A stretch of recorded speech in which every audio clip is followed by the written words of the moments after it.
Hey, good morning folks, morning cockerels. We're halfway through January, I believe. Yes, we definitely are. We're back up the cabin, and today is fixing this chimney up today. Now it's like this because I've already fitted the elbow. Wait, no, it's not. Is it elbow? Yeah, 90-degree elbow. And this will go the other way up, but I just put it on there. We've got to screw these through, and then we're going to mount it. I got the brackets as well. Well, I've made my own brackets to mount on the roof, so it's upright. I'll show you the other bit, which is inside. Come with me, you don't have much choice. And here we go, and this is the other part, so that'll go on upright, and I've got a strip of metal down the van which I'm going to fetch now.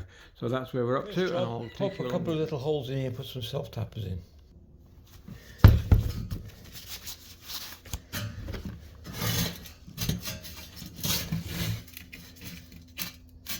You want to put gloves on because this is sharp inside. I didn't want a hammer.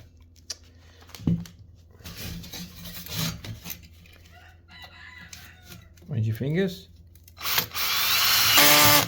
The trouble is, I think the chuck on this has gone. I know it has.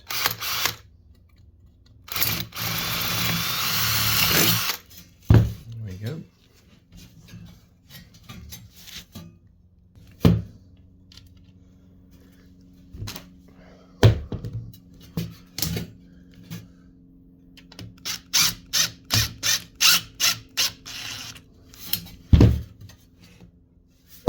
That's it. Right, I'll carry on with the rest. Put 3 in.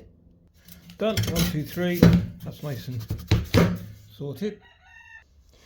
And now we're going to fit this elbow, which we've just done. Right, so I'm going to screw him in. I'll put about 5 in this one, I think, just to make sure he's secure.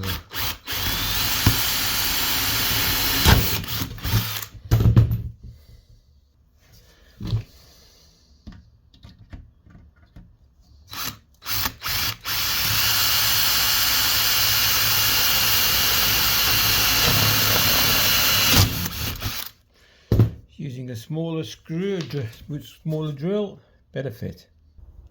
3 on the outside. These are a bit more trickier because it's double skinned. That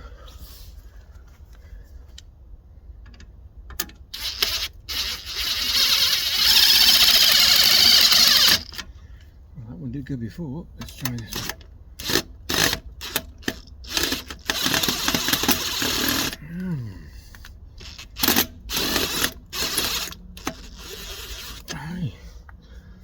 Right, these are awkward. I did line them up, but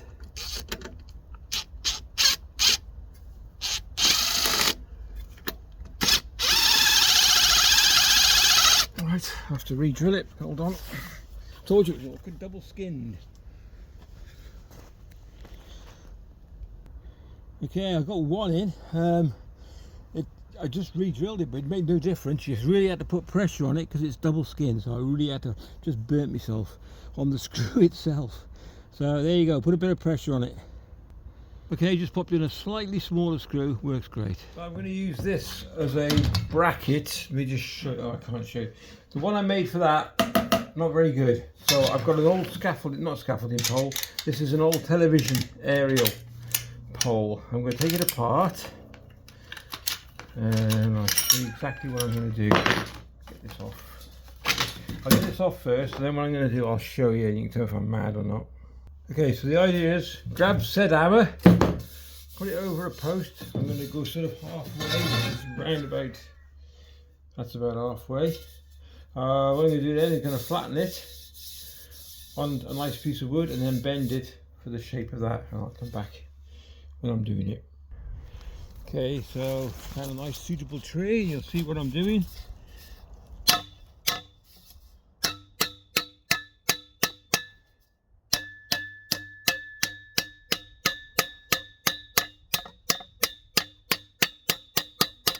Solid.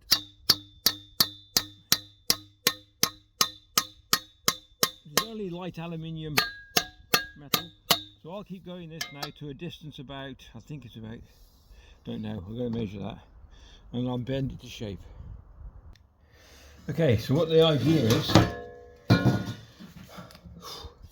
take some hammering, but it's like aluminium. When you get to the bend, it's quite tough to hammer it. So the idea is to bend that into shape. I've been bending it round slowly, nice and steady. I don't want any kinks in it. And then when these two come together, which will be this part up to about here, when they come, I will bolt them through, and this should then be the right shape for that. So that'll fit around here. And then when these two come round, these two bits, they'll come round here. I will flatten the ends the opposite. Instead of being like this, we'll flatten the other, only this bit, only about a couple of inches in, flat. Drill them, then they'll be the stabiliser legs to hold the chimney together. You'll see when it comes together. You'll see. You'll see. Okay, so somewhere near. I've just got to change the. It's right. The shape is right. The diameter is good enough. I've put it together, flattened the ends out, so now it'll support the chimney. And that's all we're going to do. Just got one screw in it, and that is fine. So that's what it looks like. So I'll do 2 more holes in there, ready for the screws, and then ready for mounting.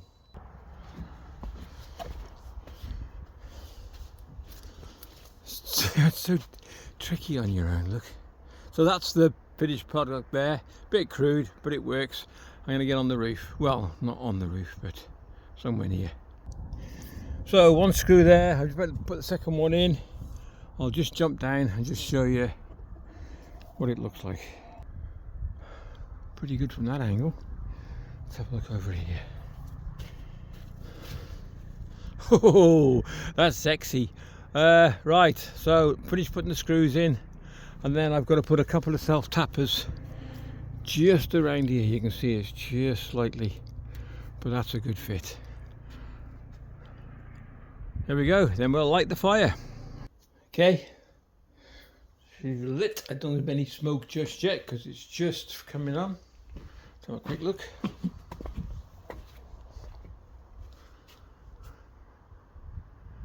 No, nothing yet. Give it a chance to get going. I can feel the heat already. I only just started it. Let's have a look. There we go. So that's way above where we need it, because we had a little bit of blowback. Nothing much, just come underneath the eaves a little bit. So that'll help a great deal. And it goes above the chickens. So that's fine. Cockerels. Fantastic. Right, I've got another couple of jobs to do. Got a confession as well. Let me just show you this little beauty in here. So the generator, I did a video on this and I changed the carb, put a brand new carb on it. It only cost a tenner, so it was all right. And it does run better with the new carb. That said, I thought this was what's causing all the trouble, because I did a video on this, changing the carb and everything, because it kept stalling and running low on, well, we thought it was running low on fuel or fuel starvation, thinking it was the float chamber. No, not at all. Actually, with these generators, what you've got to check is the oil level, because there is an oil sensor in the bottom of the crank or somewhere on the crankcase. And if it gets too low, automatically cuts out, which is a great thing. But it only cost me a tenner, so that's fine. And it was great to do. I enjoy doing that sort of stuff. So she's running perfectly now. Check your oil. I bought a litre. I think I put about a quarter of a litre in, half a litre, if that. Running fine now. There we go, a little update on that one as well. That fire's going like a dream. Look at that. Beautiful. So if anybody's new to the channel, welcome. So this is a log burner. No, I'm not being funny. This is the log burner we bought off eBay. It cost me £100. And the lady said it weighs a ton, and it did. It weighed about 400 pounds, about 200 kilos. So here we have the vent to slow it down. If you notice that, it's slowed down. More fierce. So that slows them down. That's your air vent at the bottom, just in case anybody wants new to log burner. And the top one is the vent as well. And that can, not too sure what the top one does. Can't lie, because I don't know. So that's that. And then we come over to the table. We had Christmas up here. We had a few problems with the lights. So I bought this from eBay, and it is a inverter but without the fan. It's for very low wattage, 1500 watts. I doubt if it is that. So we had a power switch at the side here, and then we have lights. It's beautiful, isn't she? Absolutely beautiful, this is. Anyway, the trouble was, I'm not going to pull it out, but this is a standard plug socket, a UK plug adapter going into an American come all sorts of plug socket, France, whatever you want, and a UK one. But we find inside these that the little tiny pins that these slot into, so where our plugs, bear with me,